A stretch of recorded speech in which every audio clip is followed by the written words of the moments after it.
This is the Mid-Morning Show.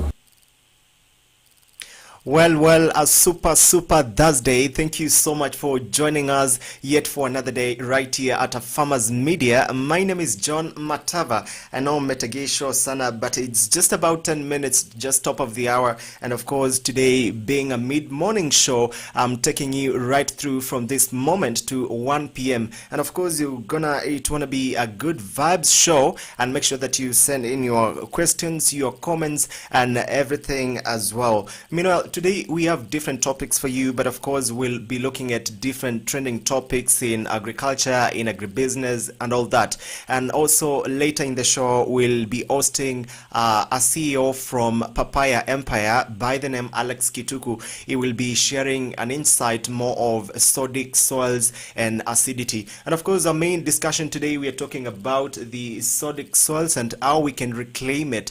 And of course you first have to understand what it means by the term sodic soils, and this relates to the soils that contain sodium. And of course you understand that sodium, where we have soil with sodium, and that is in huge amounts, it is obviously going to make sure, it's going to make your crops really deteriorate and have a standard growth on the stem. But of course it is a topic that you guys really need to engage. I know most of you farmers have been able to plant quite a couple of crops and they've not been able to do well. Maybe you didn't have to take your soil to the analysis and all that, but of course in the show I'll be letting you know why you need to have your soil tested and all that. So meanwhile, I would like just to read a certain research which says sodic soils actually contribute to like 90%,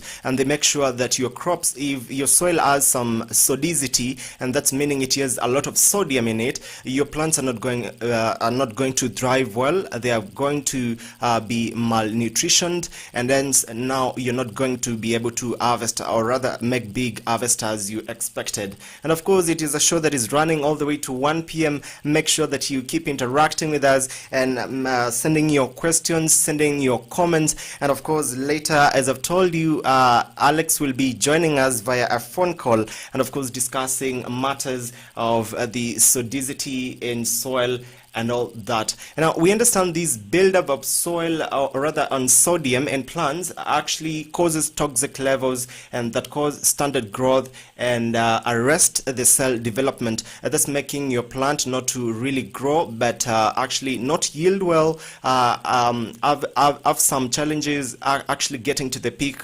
season, have challenges flowering, have challenges fruiting, but that is of course what exactly we are going to be discussing here. And if it's a problem that has been troubling you, and of course we believe that you're going to get a tangible solution to that. Meanwhile, we'll be going for a break. When we come back, we'll be looking at different topics that are making headlines in the agriculture space and broadly. And of course, we shall be engaging more to learn what you need to know, and different opinions from different people, what they think about our discussions right here at Afarmers Media. Keep it watching, and of course, you can be part of this conversation on Facebook, Twitter, and on YouTube. You can follow there and keep your comments coming. I'll be sampling them and of course reading them out, and to know where you're tuning in from and what you think about our discussions right here.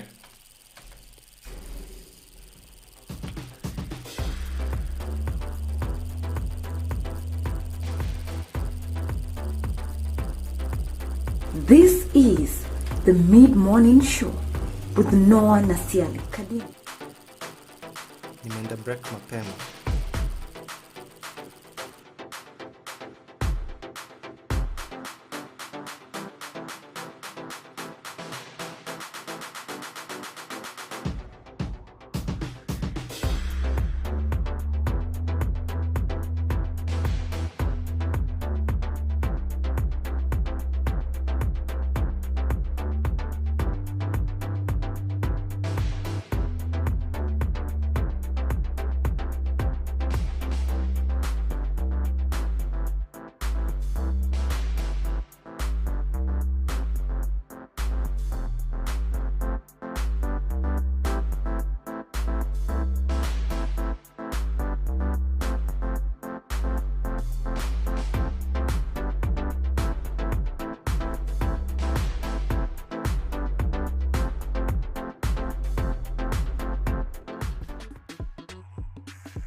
So I'll take you through the parts of a beehive, and I'll use the Langstroth beehive just to show you, even if you decide to use a carpenter, what a carpenter should give you to be able to make a proper beehive.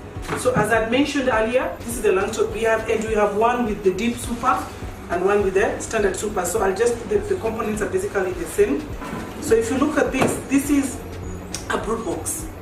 A brood box is where the queen lays the eggs. This is where the colony lives.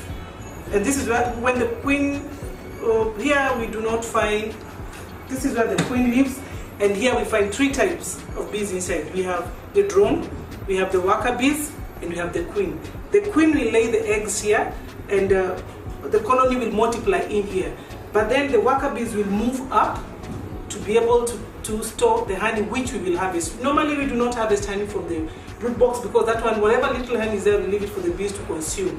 And then again, it's mixed with a lot of pollen and wax, so we really don't like harvesting it. In between the brood box and the super box, we have a queen excluder.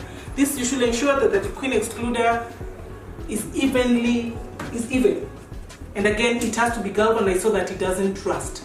Just as the way Noah had mentioned earlier, that sometimes you get these frames rusty. We also have the plastic queen excluder, which you have an option of acquiring when you're buying the beehives.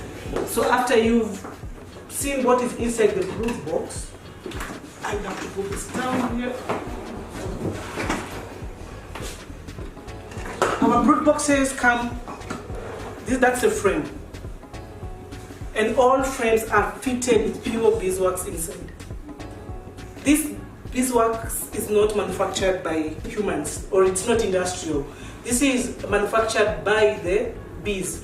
You will see how we even process it and then put it in the hives. So all the frames, all the frames here, 1, 2, 3, 4, 5, 6, 7, 8, 9, 10, 11 frames, are all fitted with pure beeswax. And then again, there's wire that supports the wax. So the wax is well fitted in the groove in here to support the beeswax. So this is what will attract the bees in the hive. So after that, there's a queen excluder. We have queen excluder. The queen excluder is placed when the colony is full, when the hive is full of colony and you want to place your super box. So you'll come and place your queen excluder. Fits perfectly on the brood box, as you can see. And all the holes are uniform and the wire is galvanized. And then after that, you'll come and place your super box. This is a deep super, as I mentioned, because I get questions, why is that box so big? So you come and place your super box. That's when you place the super box, you place the super box when the brood box is already full. The frames are being built, the bees have built the frame up to at least 9 to 10 frames. 9 to 10 frames, because those are 11 frames. So after you place your super box, you make sure it fits correctly, it fits right. Then you come and place your roof on it. You come and place the roof. It's very vital to have a roof that is well fitted.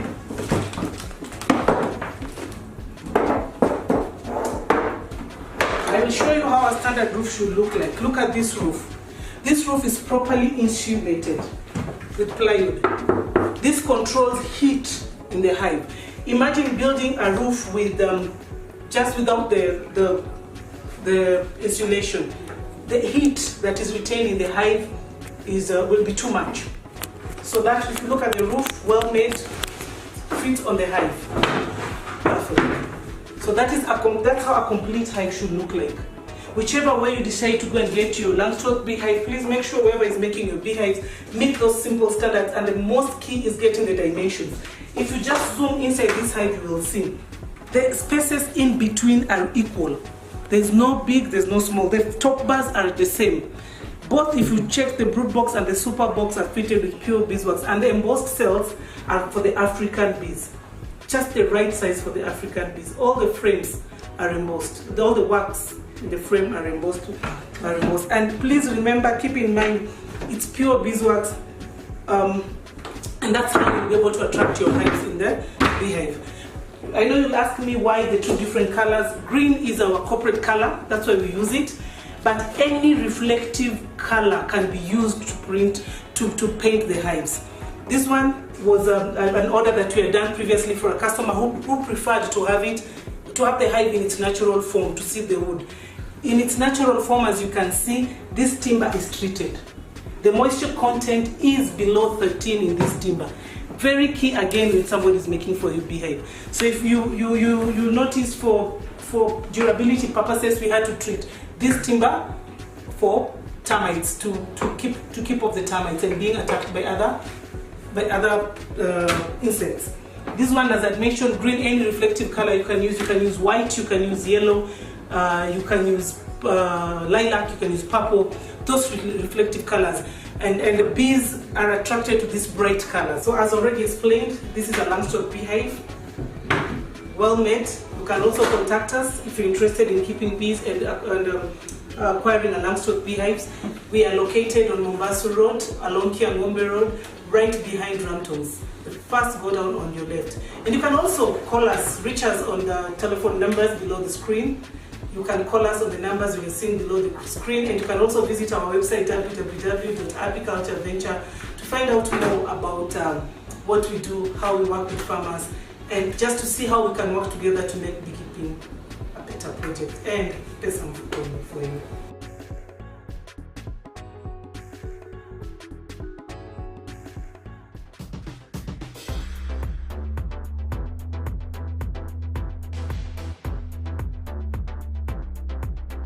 This is the mid-morning.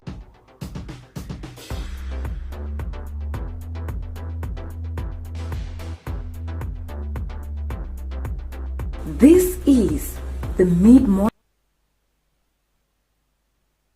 Right, welcome back to the program, and of course this is the mid-morning show right here at Afarmers Media, and thank you so much for joining us. And those who are joining us right now, you're not so much late, we're just getting started. And of course today we are discussing matters to do with reclamation of sodic soils, and you first have to understand what it means by the meaning of these sodic soils. And these are soils that contain sodium that is in huge amounts, and these sodiums actually makes the plants have a standard growth, and that's not leading to making the plant yield as it's supposed to be. And of course it is a show that I told you we are expecting a certain guest by the name Alex Kituku, who is a CEO at Papaya Empire. He will be sharing more information with how he was able to fight the sodicity in his soil after planting papaya for quite a long time. And of course sodic soils are particularly susceptible to waterlogging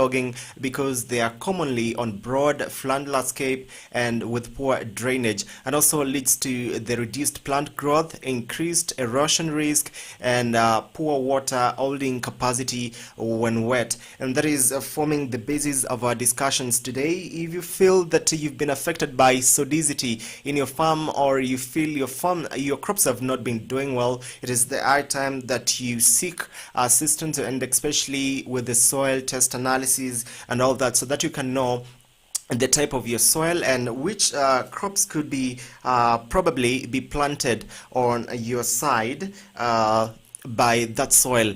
Alright, so it is a topic which is taking us up to 1 p.m. and of course we'll be looking at trending news that has been happening, and especially in the agriculture space.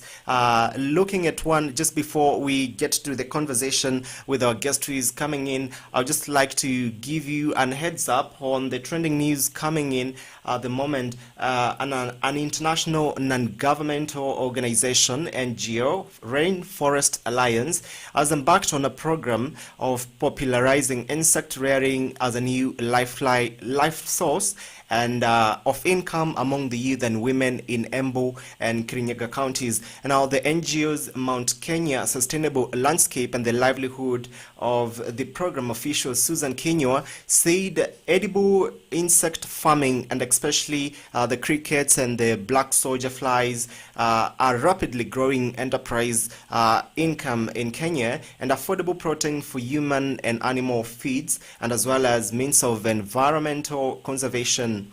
And now these projects to over 150 youth and women in the county. Ms. Kinyo said cricket and black soldier flies rearing had proven a viable economic stability, and their demands, of course, will be highly catered for if they venture into this. And of course, I'd just like to get one-on-one with our guest, Alex Kituku, who is on the other side, and of course, he will be joining us via a phone call. We discuss matters of sodicity and how he was able, he will be talking to us how he has been able to come up with the papaya empire, which soils are best for papaya, and what he has been able to do at that time to make sure that his produce is actually doing well. And let's start right away from the soil test and the analysis and all that. And of course, our guest is unavailable at the moment, but we'll be catching up later with that discussion. As we move on, Kilifi residents embrace sea fish farming for conservation. And now the residents of Kibokoni, Kilifi County, are now benefiting from sea fish farming after abandoning the logging of mangroves for timber, charcoal, and firewood. And now the sea fish farming project was started by the Kenya Marine Fisheries Research Institute through the Mariculture Development and funded by the Western Indian Marine Association. And now this is contrary to the previous years when they would destroy nature for survival. And that's, however, the species being farmed include the rabbit fish, popularly known as taffy in Swahili, and prawns and all that, which are highly marketable to the residents in the coastal region. And of course, I will be welcoming some engagements on the same and what people think to the residents of Kilifi now embracing this fish farming, other than now taking the mangroves for timber and destroying the environment.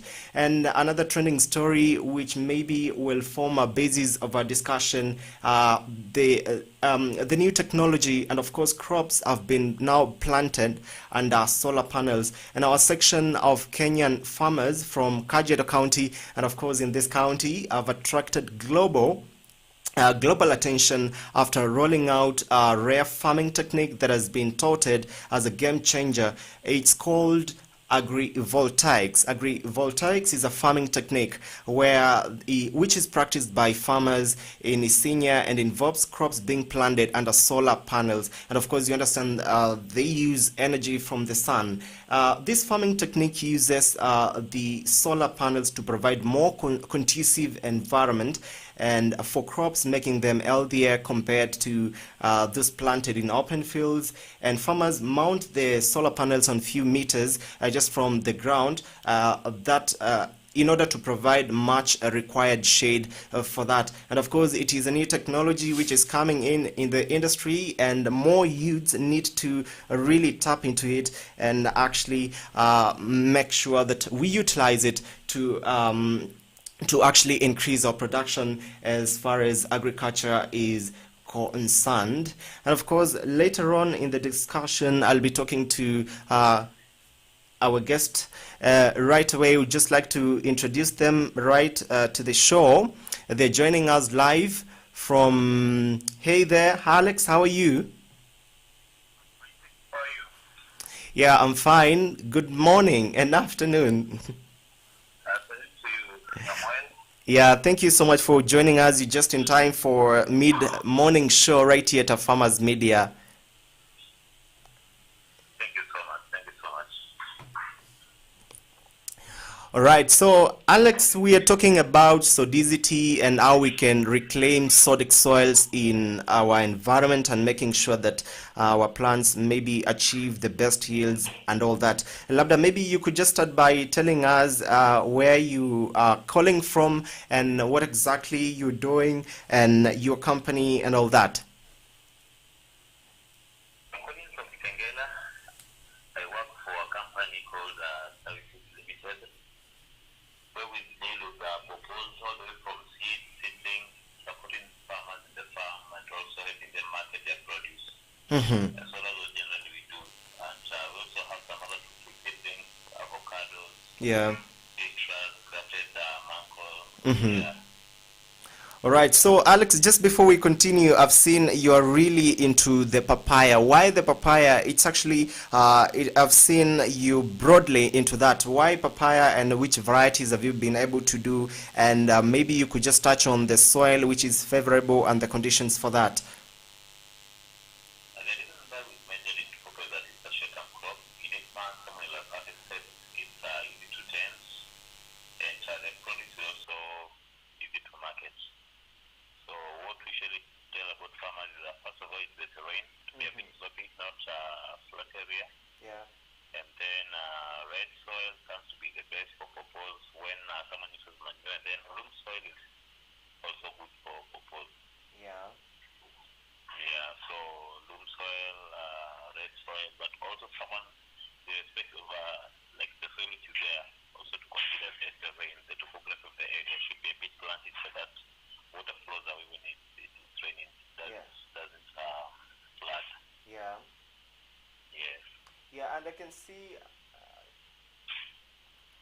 All right, I can see from the pictures, from my producer gives me some photos of your nurseries. I can see the Kalina papaya. I can see different seedlings in papers. Yeah, for how long have you been doing this, or which crops and which species have you been able to do so far?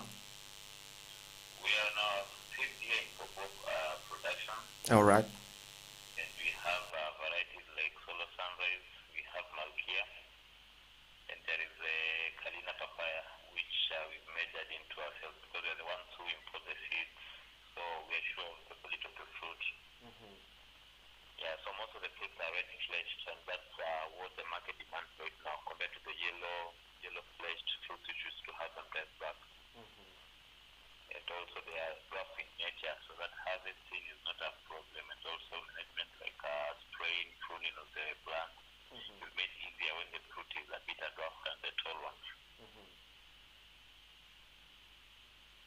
Awesome, that's great. Now, Alex, coming back to a discussion, maybe viewers who are joining us and listeners who are joining us right now, it's the mid-morning show, and of course, we are discussing about the reclamation of sodic soils in our soil. So, Alex, maybe I could just start right away. What exactly does it mean when we talk about sodic soils?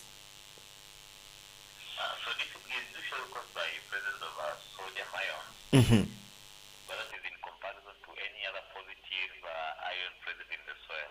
So it happens when, like it's raining, there is that nutrient leaching. Yeah. We have sodium ions remaining behind the soil, and those, which means that they displace the other ions from the soil. So you find that the soil is rich in sodium ions compared to any other positive ion. And that's what causes the sodicity. Yeah. Yeah. Okay, and all right. Now this sodicity, is it something that can always be found on every soil, or rather it occurs in some places, or how does it occur? It's usually not in every soil, but mostly found in the clay soils. Oh. Because you see, like the nature of clay soils, that the particles are too close to one another. Like the soil porosity is too low. So which means that if the soil is kind of intact, it will prevent the infiltration of nutrients, and that will causes sodicity. Yeah. So you will rarely find sodicity in some sort of like sandy soil or loam soil because there is proper nutrient leaching and also the water infiltration. Yeah. So clay soils are the ones which are prone to sodicity. Yeah. Right, that's great. Right, that's great. Now, Alex, just we'll move a little bit from that story. I'll just we have an incoming story, and of course, I'll just like to hear your thoughts on that. Recently, the residents of Kibokoni in Kilifi County are now benefiting from sea fish farming after abandoning the logging of woods.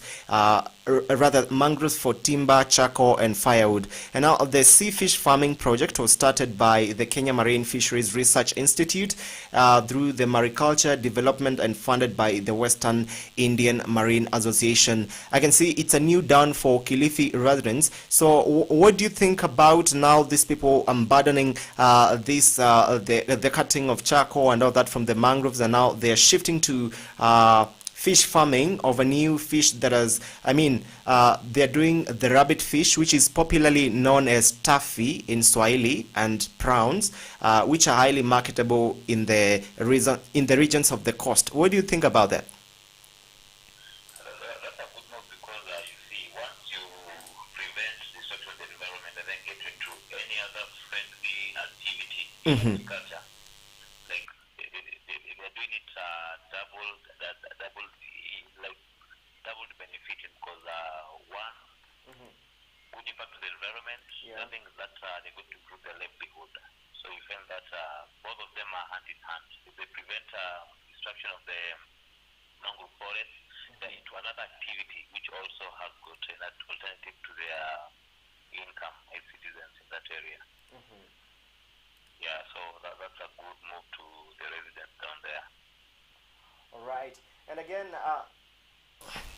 And again, in our first story, we were talking about there is an international non-governmental organization by the name Rainforest Alliance. It has embarked on a program of popularizing insect farming, insect rearing, and that is the black soldier and the cricket. Maybe talk to us about this new move and what exactly you think about the new venture of the insect farming.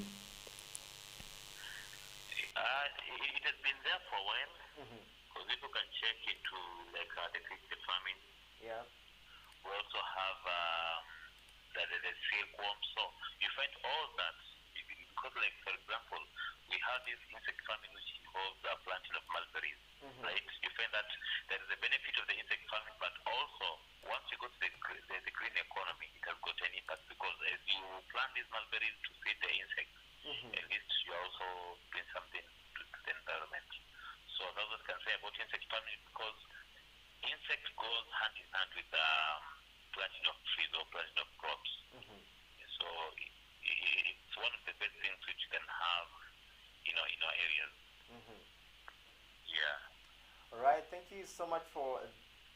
Thank you so much for that insight, and of course we'll be looking at more trending stories as they happen. Now, getting back to the basis of our discussion today, we're talking about sodic soils and how we can reclaim it. Alex, from your end, have you been able to interact with, have you ever seen sodic soils? Have you, how does it look like? How is the experience like farming in that?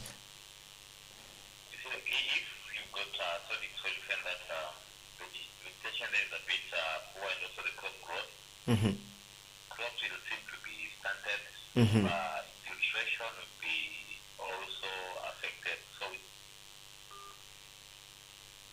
all right, I'm sorry we just lost Alex right on phone, but we continue with the discussion. We'll be having Alex back to the program while the communication is back. Meanwhile, moving on, the USAID invites applicants for a 600 million African agriculture grant. The USAID Africa Trade and Investment Program is inviting applicants from Kenya startups in the agriculture value chain to a 600 million Kenyan shillings Africa Food Security and Resilient Partnerships grant opportunity. And they run through the Prosper Africa initiative. The program seeks to make the small and medium-scale farmers, of course, enterprises to partner with the USAID to address food insecurity and food systems resilience challenges in the African continent. And now the successful applicants will receive grants of up to 59.9 million Kenyan shillings to scale access to inputs, technologies, and food that directly respond to the food security and resilience impact of ongoing price and availability shocks associated with the Russian-Ukraine conflict. And of course, there is a call for all the youths to try their chance and make sure that they apply for the grant and see how the agriculture is going to move on the future of the youths today. Meanwhile, as I told you, we'll be having Alex back on the program, and we'll be discussing more of the sodicity and how we can reclaim it. You found sodic soil in your farm. Have you been able to, what exactly should you do when you find it? And of course, this is much more of that we'll be discussing with Alex, and he's going to share some insight what you need to do to make sure that you reclaim your land back. Make sure if your crops were yielding very well, they get back to that. And of course, later on in the discussion, you'll be able to know more and much into that. And now, looking at how to identify the sodic soils, it is very simple. And of course, the first thing that you're going to notice in the farm when you discover the soil is sodic, it has a lot of sodium and thus making your crops not to grow, you will realize there will be poor vegetation and crop growth. And of course, you'll find it's already 2 weeks, it's already 3 weeks, the seeds are germinating, but they seem to be very not going straight up. They seem to be having a standard growth. And of course, you will need to have a soil analysis and get to determine whether the soil has quite a lot of huge amounts of sodium which is entering that. And of course, another physical sign that you're going to notice is that there will be poor water infiltration, and this is after you give watering or irrigating your crops. You will find this water is actually just draining so fast and making the crop just go dry. That's making sure, that's making the crop not to really utilize the water that has been used. And of course, there will be surface crusting. Surface crusting. You'll be able to notice that your farm will be having some cracks on it, and sometimes when you water while irrigating, you'll realize the water is going down deep on the roots, and maybe it could not be helping the roots as much. But this soil, it has huge lumps of soil that are going to hold the water, binding it, not utilizing the water and the wetness for the crop, thus making the soil use the water instead of the crop using the water. That's one of the examples that you're going to notice, and especially when your soil is sodic in the farm. Another physical sign you're going to see on your farm when the soil is sodic, there will be dense and hard subsoil. While cracking or while tilling the land, you will realize there are huge blocks of soil that you need to break them, so that maybe crops will have some good space, some good aeration for the roots and all that. Another thing that you will realize your soil is sodic, there will be soapy feel when wetting and working up on soil textures. While watering, while irrigating your soil, you can always just touch a little bit of the soil and feel how it feels. If it feels soapy, it's slidey, and then you just need to make sure your soil is tested and all that. And sodic soils always have a pH of 8.5 and above. And obviously a great pH at that will be crops will survive under minimal conditions. Right, and the last but not least sign that you're going to be able to see, you will realize the cloudy water in puddles. And if my producer maybe could show us some of the soils that have been able to dry up and see how they look like. It is actually forming some desert thing and all that, but you can see the soils have huge lumps. Obviously, when you can plant, when you can water, seems the water will not just be utilized well. Itaenda uko chini, the plant won't be able to use the water well. And of course, there will be huge lumps of soil.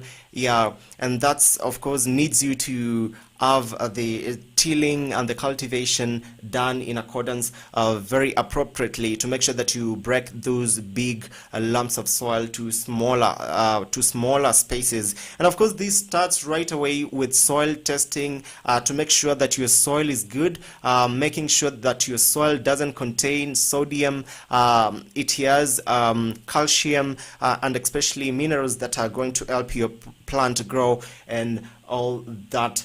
Meanwhile, it is very important as well to how do you how does the sodic soil affect your crops? And you'll be able to know that the problem with dispersive, and that is sodic soils, have several constraints to plant growth: low porosity with the dense structure and high soil strength and when they dry, and which prevents root extension, poor movement and into subsoils, resulting to low oxygen availability to growing plants. And of course, accumulation of certain elements in their plants at toxic levels may result in plant injury and reduced growth and even death. And of course, I know many people will be wondering how they're going to test, or rather how they're going to know if their soil is sodic or not sodic, is saline or not, it doesn't have salinity. And of course now this needs an expert to make sure that your soil is well tested and making sure that your crops won't be affected, or rather the soil won't be the main reason for your plants not making it up to the peak season, flowering, fruiting well as well. I would just like to, we'll be taking a quick break, and of course we'll be getting back to look at more on the sodic soil and how we can reclaim your land to back where it was. And of course we'll be also reaching out to Alex for more information, what he thinks about our basis of our discussion today. Meanwhile, keep watching and keep it right here at Afarmers Media. You can be part of this conversation on Facebook, Twitter, and all the other socials. And of course, I'll be ready to read your comment, and wherever you're watching from, be ready to be with us. Keep watching, and of course, it is exactly just 10 minutes to 12 a.m. and 12 p.m. rather. And of course, keep your comments coming. I'll be sampling them right away.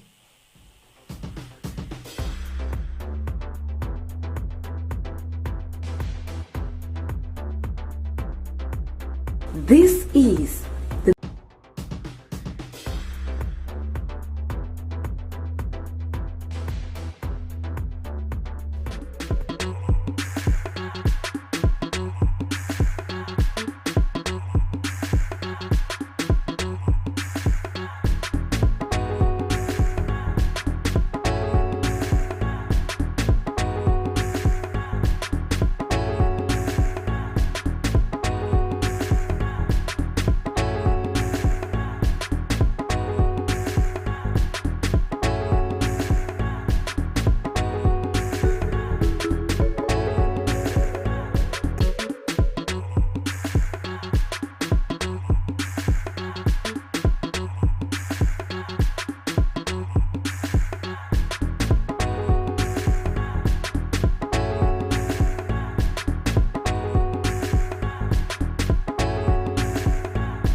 Papai ni moja ya tunda mashuhuri kwa kiasi kikubwa nchini Kenya.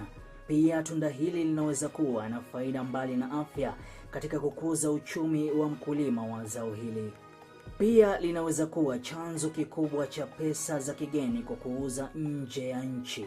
Uzalishaji wa papai nchini Kenya ni kwa kiasi kidogo ukilinganishwa na mahitaji ya watumiaji. Hivyo inahitajika nguvu zaidi katika uzalishaji wa zao hili. Zao hili limeshamiri kote nchini kwa kutoa mavuno bora. Ungana nami niweze kufahamisha bayana na kwa undani kuhusu zao hili la paipai.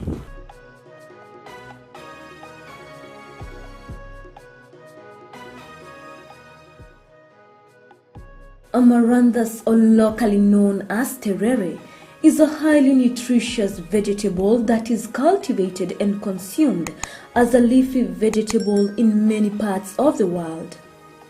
It's easy to grow, matures fast, as it takes an incredible shorter period than most traditional crops. There are many species of amaranthus, with some green and others red in color. When growing amaranthus, ensure the soil is well drained and rich in phosphorus, and most importantly, ensure the seeds are well distributed to achieve an even spread when establishing a grain amaranthus field. Amaranthus is especially loved for its tender leaves and for their healthy dose of ions, vitamins, and a range of minerals.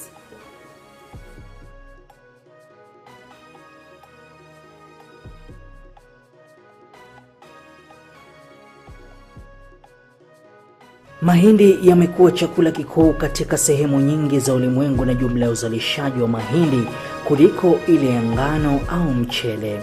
Mbali na kuwa mahindi ni chakula, pia hutumiwa kutengeneza ethanoli, chakula cha wanyama na bidhaa zingine.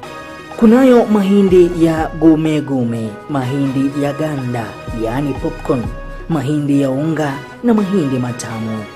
Mahindi yanalimwa sana kote ulimwenguni na kiwango kikubwa cha mahindi hutolewa kila mwaka kuliko nafaka nyingine yoyote. Shamba la mahindi linaweza kutayarishwa kwa kutumia njia za kawaida au za kilimo cha uhifadhi. Kilimo cha kuhifadhi ni pamoja na kunyunyizia dawa za kuulia wadudu zilizopendekezwa na wataalamu wa kilimo. Unaweza kutumia trekta au njia ya mikono kufanya kilimo cha mahindi. Ni muhimu kuandaa ardhi mapema ya kutosha kuruhusu magugu kukauka na kuoza kabla ya kupanda.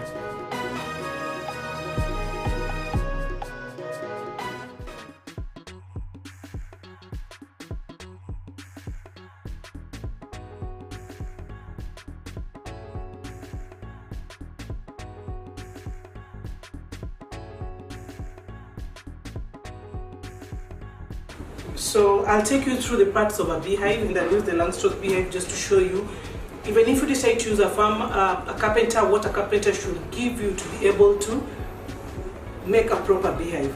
So as I mentioned earlier, this is the Langstroth beehive, and we have one with the deep super and one with the standard super. So the components are basically the same. So if you look at this is a brood box. A brood box is where the queen lays the eggs. This is where the colony lives. And this is where, when the queen, here we do not find, this is where the queen lives, and here we find 3 types of bees inside. We have the drone, we have the worker bees, and we have the queen. The queen will lay the eggs here, and the colony will multiply in here. But then the worker bees will move up to be able to store the honey, which we will harvest. Normally we do not harvest honey from the brood box, because that one, whatever little honey is there, we leave it for the bees to consume. And then again, it's mixed with a lot of pollen and wax, so we really don't like harvesting it. In between the brood box and the super box, we have a queen excluder. This, you should ensure that the queen excluder is even. And again, it has to be galvanized so that it doesn't rust. Just as the way Noah had mentioned earlier, that sometimes you get these frames rusty. We also have the plastic queen excluder, which you have an option of acquiring when you're buying the beehives. So after you've seen what is inside the brood box, I have to put this down here. Our brood boxes come, that's a frame. And all frames are fitted with pure beeswax inside. This beeswax is not manufactured by humans, or it's not industrial. This is manufactured by the bees. You will see how we even process it and then put it in the hives. So all the frames, all the elements are all fitted with pure beeswax. And then again, there's wire that supports the wax. So the wax is well fitted in the groove in here to support the beeswax. So this is what will attract the bees in the hive. So after that, there's a queen excluder. We have queen excluder. The queen excluder is placed when the colony is full, when the hive is full of colony and you want to place your super box. So you'll come and place your queen excluder. Fits perfectly on the brood box, as you can see. And all the holes are uniform and the wire is galvanized. And then after that, you'll come and place your super box. This is a deep super, as I mentioned, because I get questions, why is that box so big? So you come and place your super box. That's when you place the super box, you place the super box when the brood box is already full. The frames are being built, the bees are built the frame up to at least 9 to 10 frames. 9 to 10 frames because those are 11 frames. So after you place your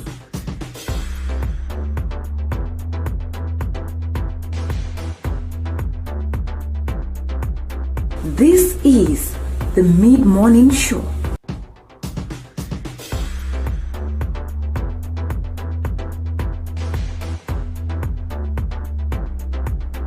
This is the Mid-Morning Show.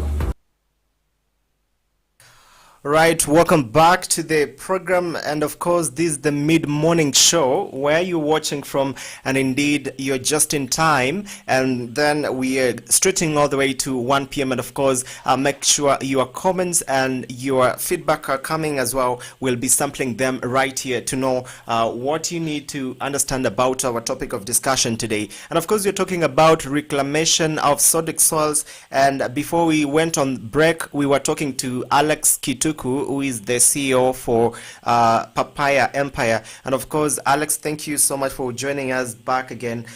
We were talking about sodic soils. So it is a challenge that has been affecting many farmers, and maybe farmers could not be able to understand what's the problem with their crops and all that. What do you tell them? Number one is for them to do soil testing. Mm-hmm. So they can know the levels of sodium in that soil. Mm-hmm. And then they'll get a recommendation on what kind of lime for them to use. Mm-hmm. And the amount per acre. Mm-hmm. And then number two, if for example someone has planted and they're not aware of the sodicity, Mm-hmm. you can take these precautions. You make sure that you do irrigation in the evening, Mm-hmm.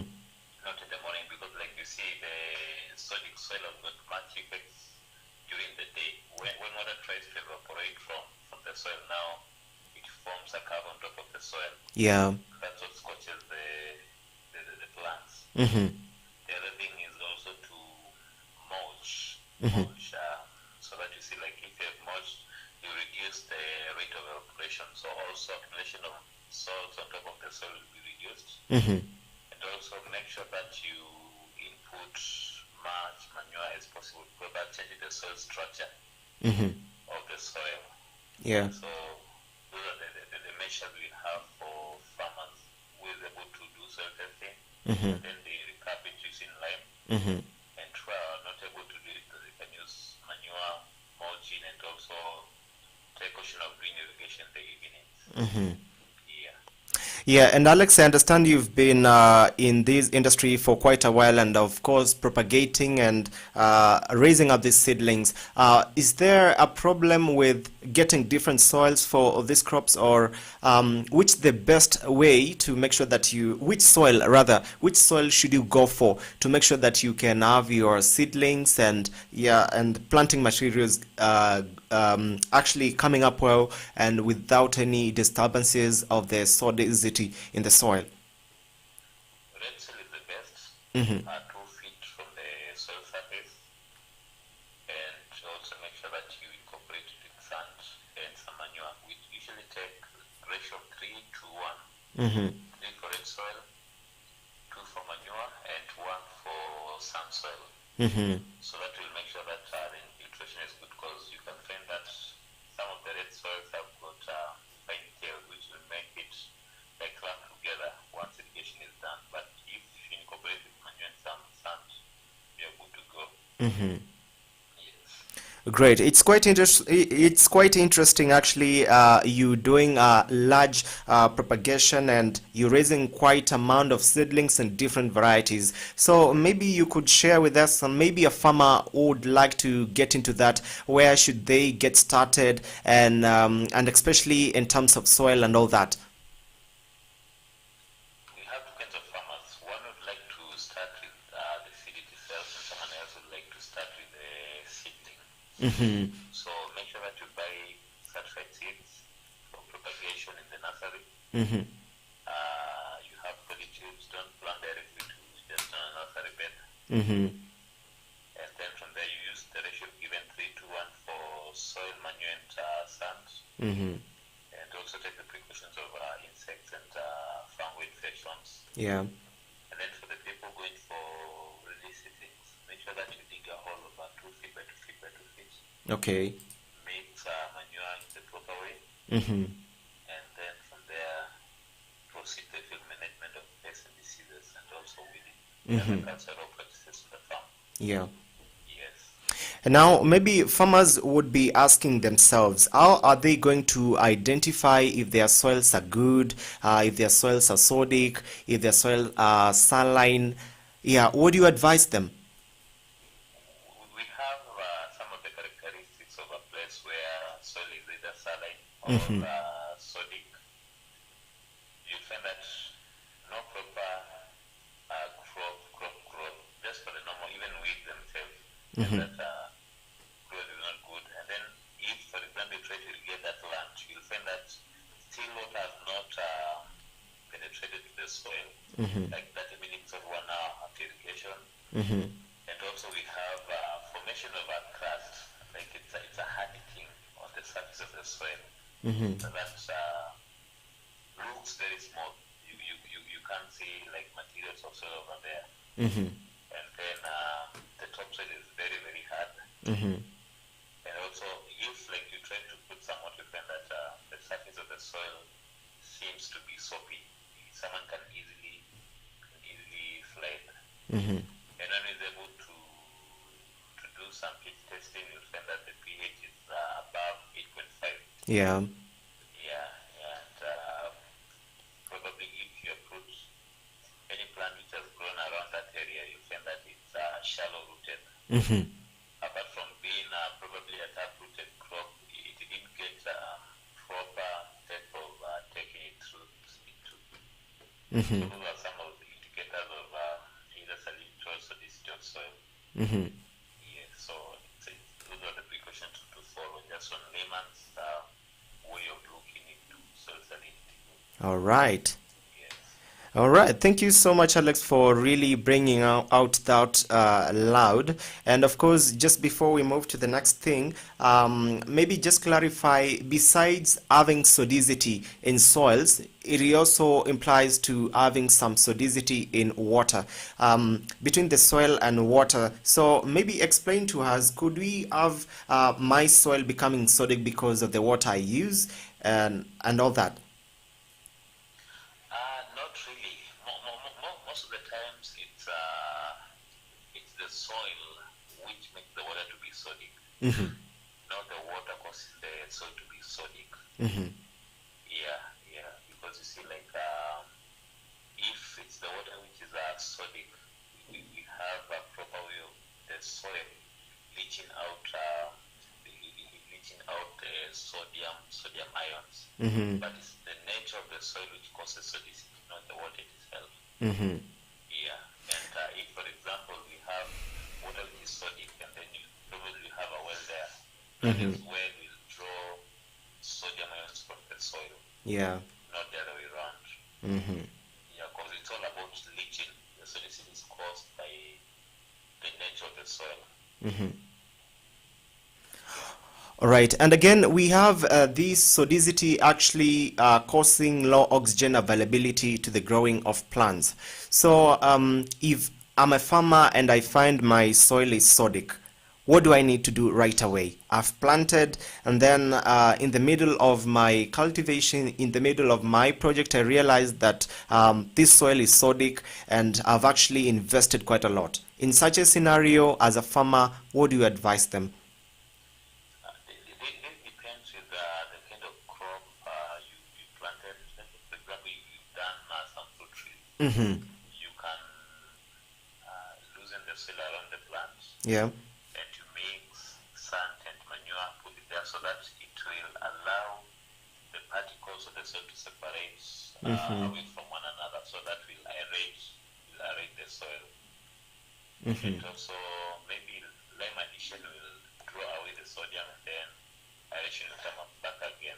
The solid becomes loose, but manure and sand brings back aeration in the easiest way possible. Yeah. Yes. All right, thank you so much for that clarification. And of course, we'll be looking at one of the news making headlines. And of course, Alex, I'll be needing your thought on that.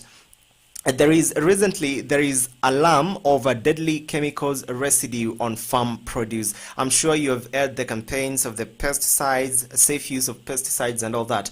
And now the food and environmental safety lobbies have cautioned against continued overuse of agrochemicals in food production in Kenya. And now the groups warned yesterday that overuse of farm chemicals, some which have been banned in many countries, exposes Kenyans to cancer, serious reproductive and hormonal and nervous conditions and all that, and as well as genetic deformities that could be passed on to future generations.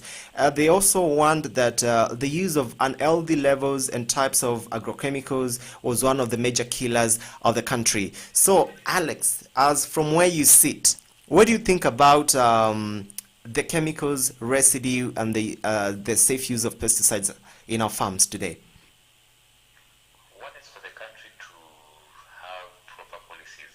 On the active ingredients to be used in our farms. If it's illicit, it's illicit, and to have proper ways of controlling, people probably smuggle in chemicals through the indirect way into the country. Yeah. And also educate farmers on the chemicals which are allowed here.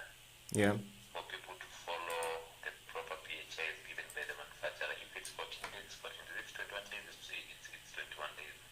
So I believe it's all about policies on the merchandising of the chemicals which we have, and then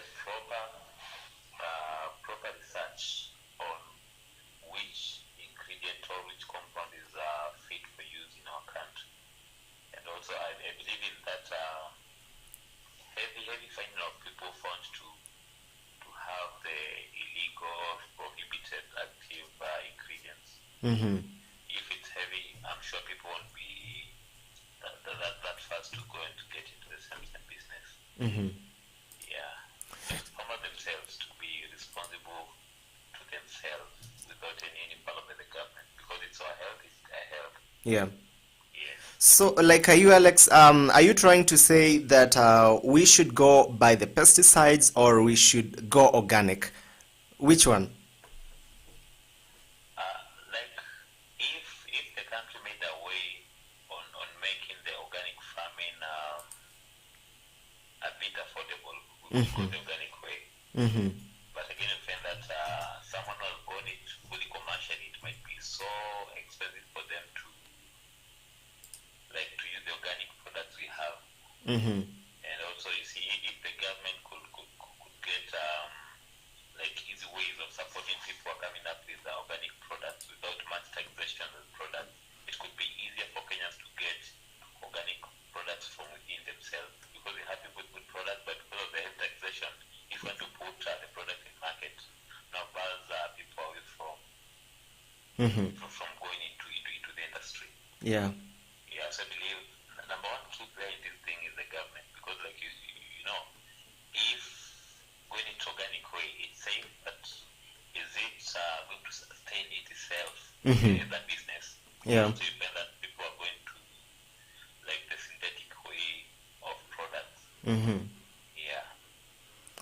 Right, thank you so much for that information. And of course, now looking at one of the trending topics that has been trending in through the week, now that we are on a Thursday, the Friday is just coming and the weekend is there.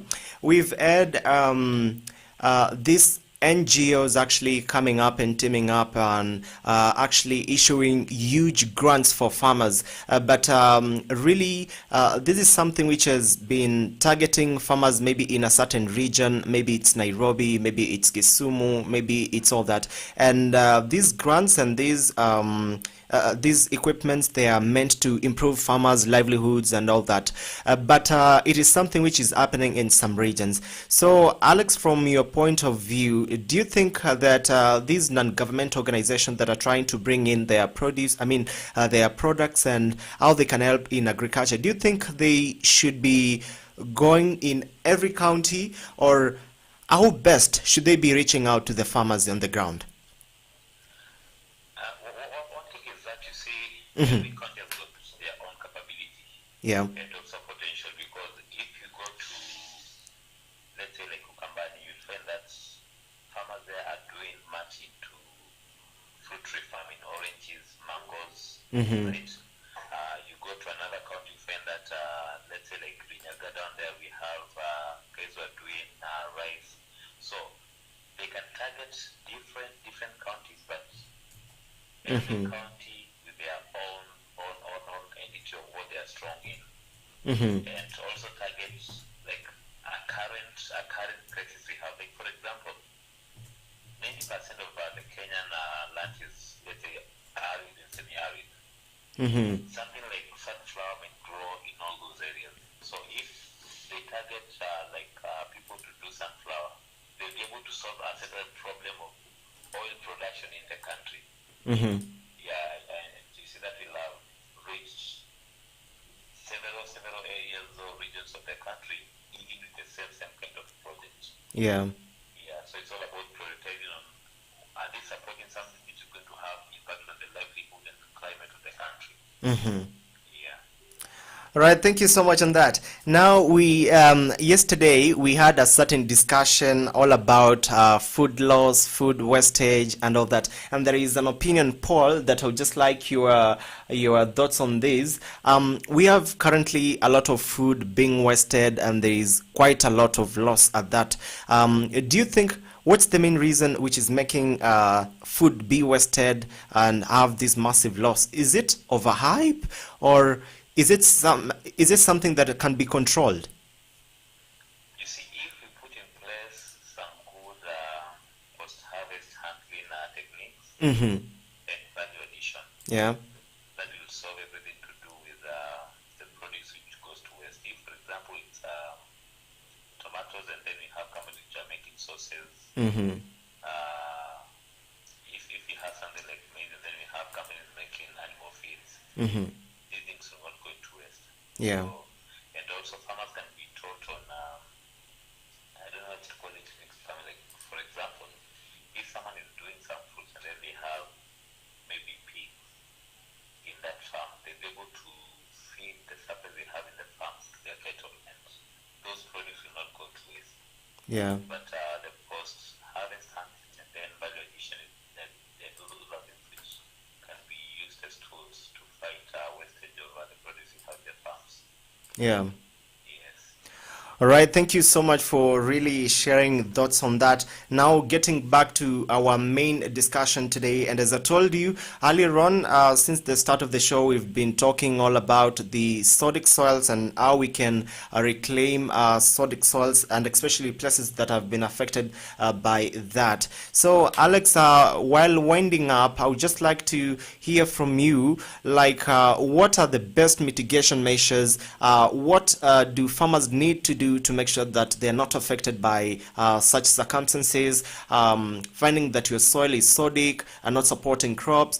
Yeah, what are some of the measures that we need to do to prevent this or even reduce this, and yeah, just make this completely not interfering with how our plants grow and yeah, the entire farming and all that? The main measure is just to do soil testing before planting. And then from the soil analysis report, now you're able to know what kind of gypsum, lime you use in that soil.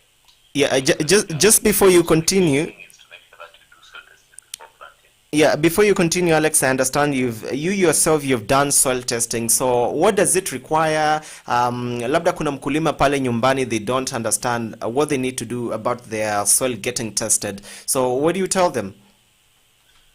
We have companies which are available, and nowadays we have kind of instant machines which do soil testing. Yeah. So you just get the right person, and they show you on how to collect the soil sample before you just take it from the top. Mm-hmm. Yeah, make sure that you get someone who is good in soil sampling and soil testing so that you have a good result on that point. Mm-hmm. Yeah, and the county governments have got officers which are in charge of soil testing at the moment. Yeah. Yeah.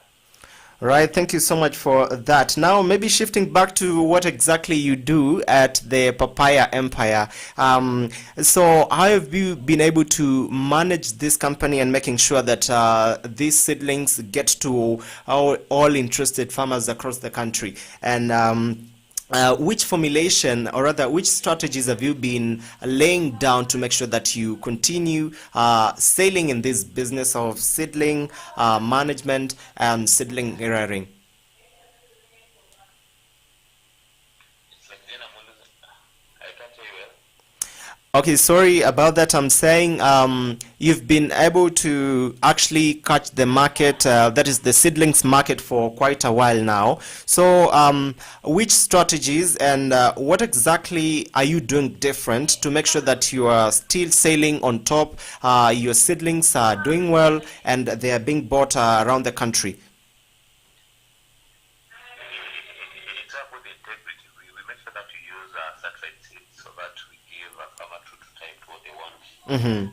If it's Malki, it's Malki. If it's Kalina, it's Kalina. If it's Solo, it's Solo. And then again, we deliver what we promise. Mm-hmm. And then making sure that we're within the city for easier transport on the things to where we are. Mm-hmm. Yes. Yeah. Good accessibility, because being in the city that we are able to Yeah. deliver to different parts of the country. Mm-hmm. Yes. Right, so thank you so much for that, and it's already exactly 20 minutes past 12 p.m. and of course we are going for a quick break. We'll be back with more news and of course more discussions and of course more solutions for those farmers who have been affected by sodic soils, and of course we'll be having Alex back again for the last hour and the last round right here at Afarmers Media. Keep watching and keep commenting, and I'll be sampling some of your comments and of course where you are watching from. Thank you so much. Keep watching. We shall be back just in a minute.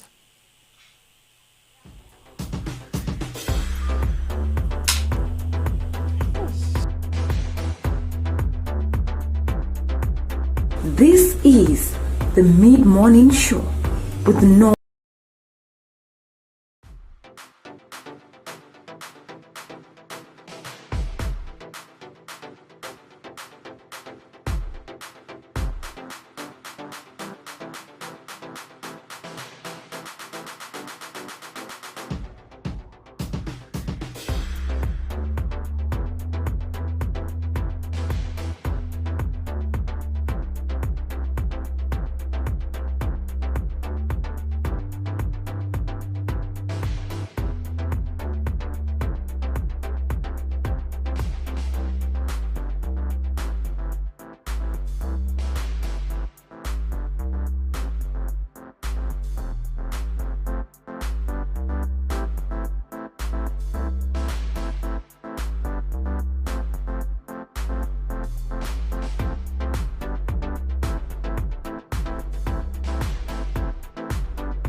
Eggplant is an elongated shaped and dark purple fruit, and its leaves are large, ovate and slightly lobed. Eggplant is a perennial crop but grown commercially as annual. Eggplant grows best in well-drained sandy loam or loam soil. The soil pH should be between 5.8 and 6.5 for best growth.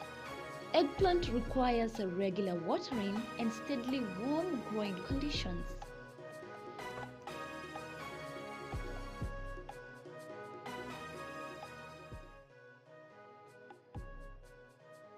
Papai ni moja ya tunda mashuhuri kwa kiasi kikubwa nchini Kenya. Pia tunda hili linaweza kuwa na faida mbali na afya katika kukuza uchumi wa mkulima wa zao hili. Pia linaweza kuwa chanzo kikubwa cha pesa za kigeni kwa kuuza nje ya nchi. Uzalishaji wa papai nchini Kenya ni kwa kiasi kidogo ukilinganishwa na mahitaji ya watumiaji. Hivyo inahitajika nguvu zaidi katika uzalishaji wa zao hili. Zao hili limeshamiri kote nchini kwa kutoa mavuno bora. Ungana nami niweze kufahamisha bayana na kwa undani kuhusu zao hili la paipai.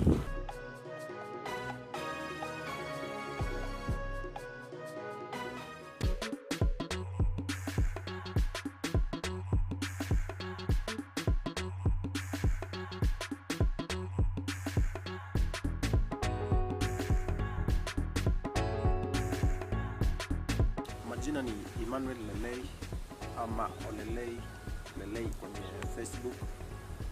Mimi nashughulika na drip installation, na hiyo ndio kazi ambayo tunaifanya. Kwanza kabisa ningependa kuwashukuru African Farmers Club kwa huu wakati ambao wameweza kunialika katika ofisi yao. Ningependa kusema ya kwamba venye nimeweza kualikwa mahali hapa, mimi ningesema ya kwamba itakuwa ni ushirikiano ulio mwema baina ya drip irrigation, Tips Hub na Africa Farmers Club. Nimekuwa nafanya hii kazi kwa muda mrefu. So far niko na 6 years kwa mambo na installation of drip, na kazi yenyewe ni nzuri, ninaipenda. Kitu ambacho ningependa kuwahimiza wananchi, hakuna mtu unaweza ukafanya kitu kama hujaweza kuipenda mwenyewe. So mimi napenda kazi yangu, kazi ambayo naifanya naipenda, na ndio sababu nimeweza kutilia maanani ama nimeweza kuweka kiliongo ni kazi ambayo naweza kuifanya ya drip installation. So kazi yetu tunaifanya, na leo nimeweza kupata hii nafasi ya kuweza kuwa pamoja na African Farmers Club.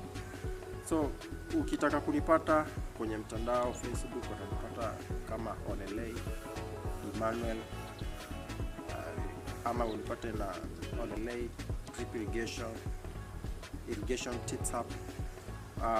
Kwa Gmail utanipata emmanuel.lei@gmail.com, na kwenye YouTube bado utanipata kama irrigation tips up. Nambari yangu ya simu kwa wale ambao wanaweza kuwa wanauliza, nambari ya simu ni 0720041484. Ningependa kabisa nikaweza kuonyesha emitter ni nini na kazi yake na umuhimu wake pia ni nini. Unapoitazama hapa kuna drip line, na utaona ukiangalia kwenye sehemu ya juu kuna sehemu moja iko na hizo shimo ambayo inatoa maji, hiyo tunaita emitters.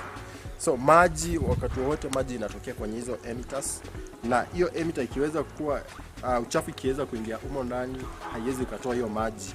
So emitters ni kitu muhimu sana kwa drip line, maana hiyo ndio ina release maji iweza kuenda kwa mmea. So ningependa kueleza tu kwamba mtaweza kujua wakati unafanya installation ya drip, kama wameinstall shamba yako, make sure unaangalia kila wakati hizo emitters kama zimeangalia juu ama zimeangalia chini. Zikiangalia chini, hapo in the bottom yake kuna na chances ya uchafu. Wakati uko na uchafu kwa tank, ipite kwa filter, ikifika pale itaweza kublock hizo shimo na zitaweza kutoa maji. Number 2, wakati tunafanya installation hapa kuna aina moja ya starter connectors, na ambayo sio starter connectors, hii tunaita min valve, ambayo ina uwezo unaweza ukaifunga mwenyewe ama ukaweza kuifungua kama unavyoona kuna maji yanatoka, na kuna ambayo ni direct starter connectors. So hii ni mojawapo ya mkulima mwenye anaanza anaweza akatumia kitu kama hii, maana anaweza akacontrol ama ako na maji kidogo, unaweza ukacontrol wakati umefanya installation yako, unaweza ukacontrol hii maji, maana hii itakuwa na kazi kubwa.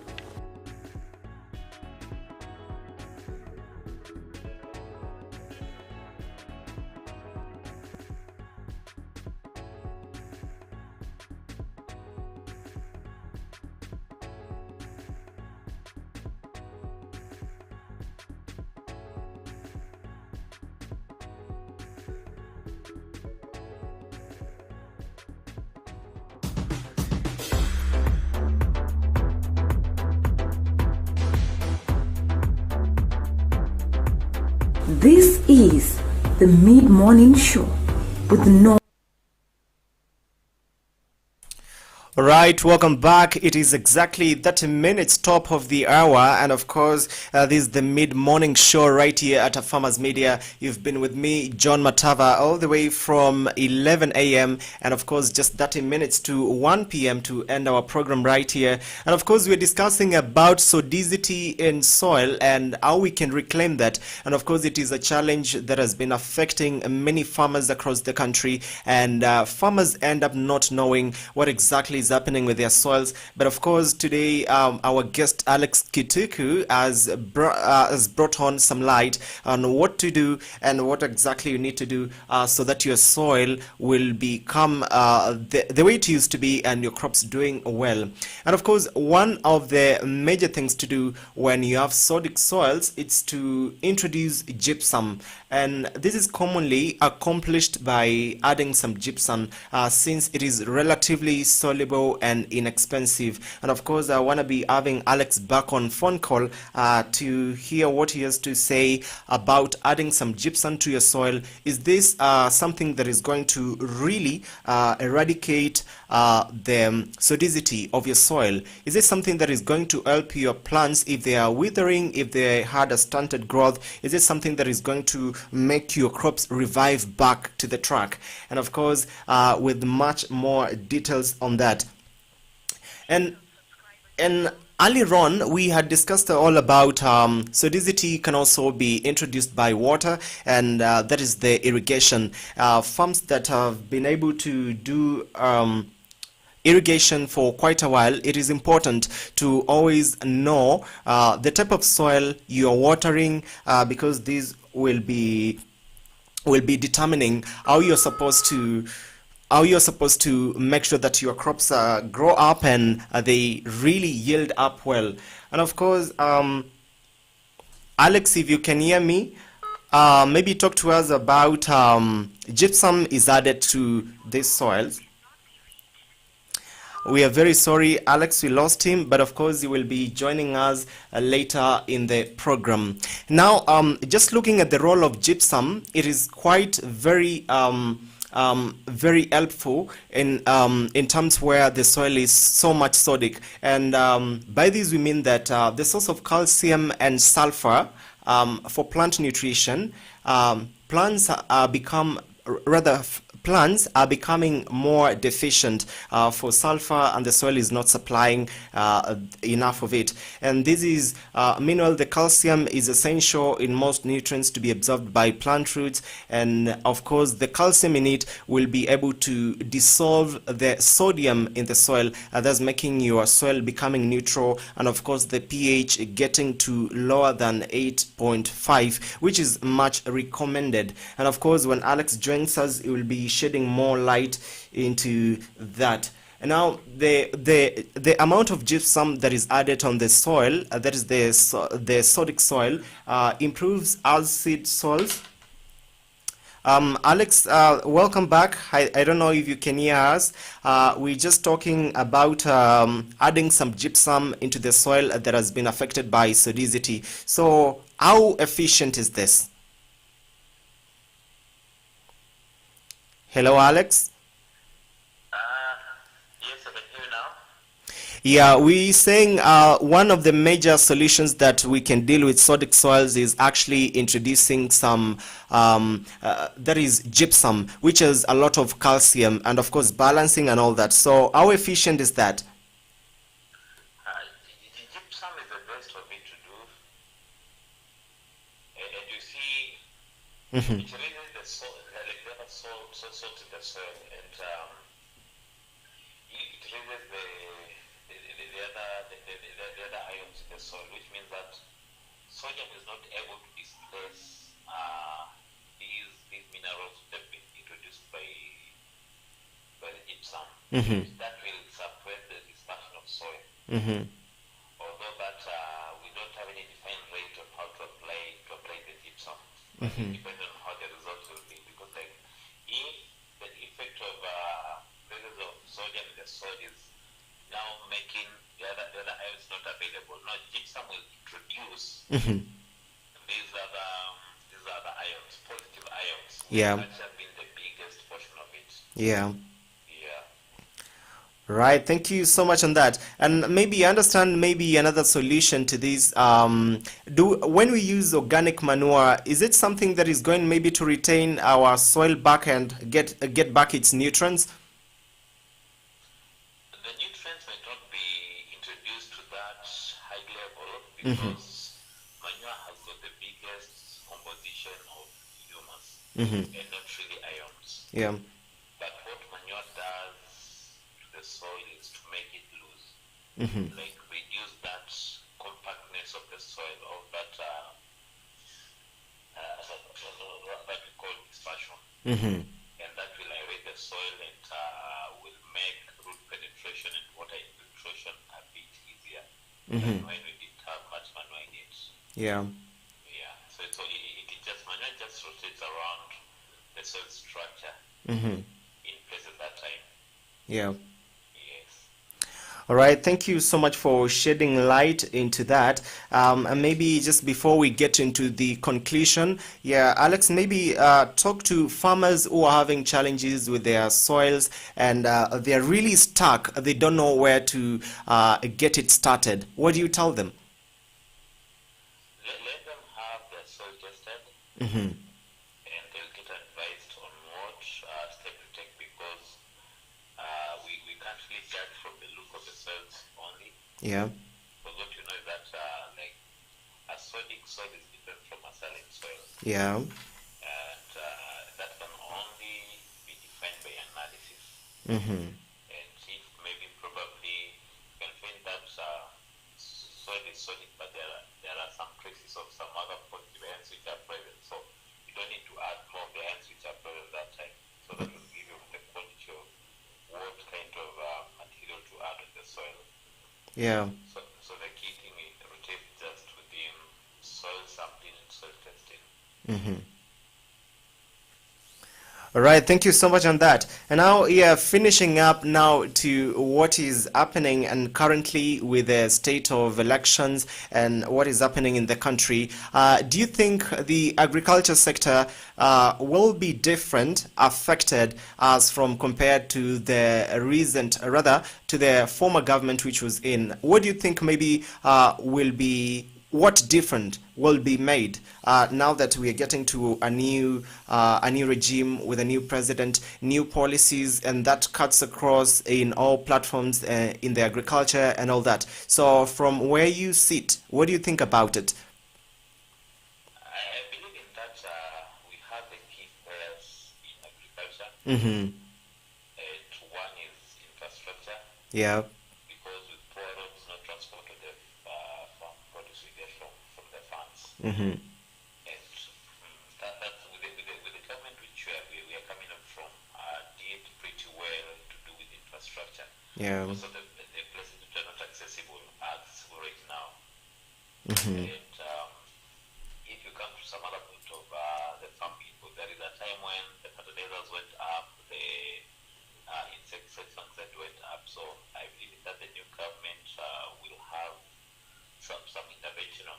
In that we have some good infrastructure that also increase the facility we are there. And second to a point of that, once we had the president-elect was serving the Ministry of Agriculture, there was some good transformation when he was leading the ministry. So we believe on that, whatever he showed during that time is going to be expressed in the government right now. Yeah. So we are hoping for the best from the government to take shape. Yeah. Yes. All right, just before we have you off on air, I would just like you, there was an opinion that I shared with you earlier on in the show. Who are we to blame for the current food waste that is happening all around, and yet other counties, and especially in Turkana County, people don't have food, they're going in hunger, and yet other places we throw food, food is wasted. So as for you, who do you think we should blame on this?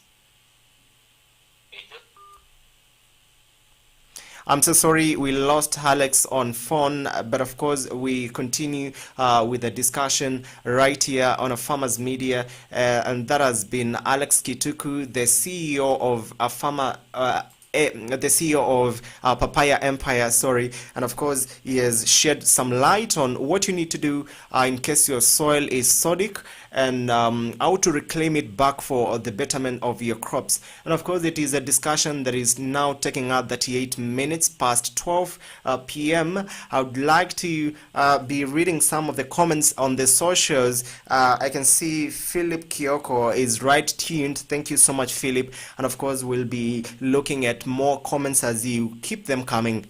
My name is John Matava, and of course it's been pleasure having you around.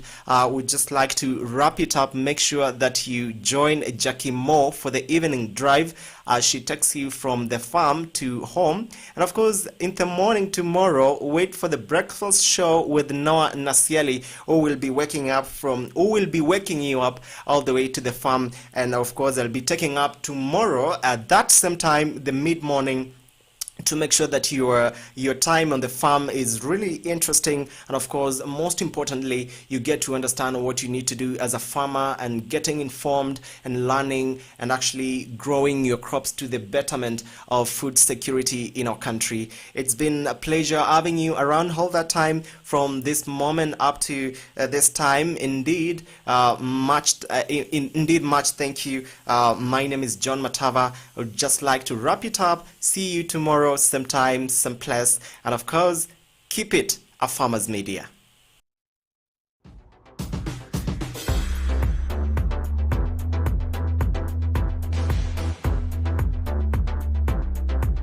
This is the Mid-Morning Show with